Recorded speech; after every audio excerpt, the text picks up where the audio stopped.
নির্জন এক গ্রামীণ প্রান্তর, কোলাহলমুক্ত সে প্রান্তরে নেই মানুষের আনাগোনা, নেই কোনো দোকানপাট। এমন এক জনশূন্য এলাকার নাম পিরুজালি ইউনিয়নের হাটখোলা। আর সেখানে ২.৫ কোটি টাকা ব্যয়ে সরকারি মার্কেট ভবন নির্মাণের উদ্যোগ নেয় বিগত সরকার। স্থানীয়রা বলছেন ২০১৮ ও ১৯ অর্থবছরে সেখানে মার্কেট ভবন নির্মাণের জন্য বরাদ্দ দেয়া হয়। ২০২৩ সালে ভবনের কাজ শুরু করে এমএসটি জেভি নামে একটি ঠিকাদারি প্রতিষ্ঠান। কিন্তু ২০২৪ সালের ১৮ মার্চ কাজ শেষ করার কথা থাকলেও পুরো ভবনের কাজ শেষ না করে ফেলে রেখে চলে যায় প্রতিষ্ঠানটি।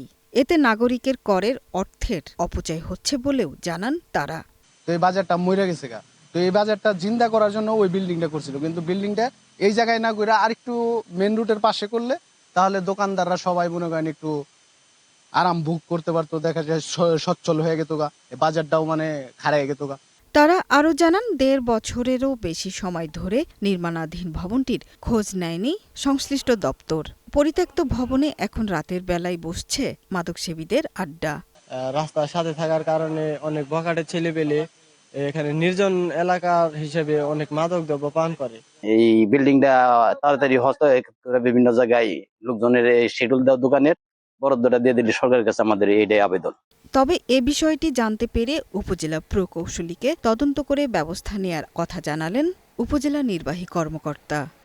কত দ্রুত এই কাজটি যেন মানুষের কাজে লাগে এবং জনস্বার্থে ব্যবহার করা যায়, সেই উদ্যোগটুকু আমাদের উপজেলা প্রশাসনের থেকে যতটুকু করণীয় রয়েছে আমি সেটা অবশ্যই করব সংশ্লিষ্ট সবার সাথে কথা বলে।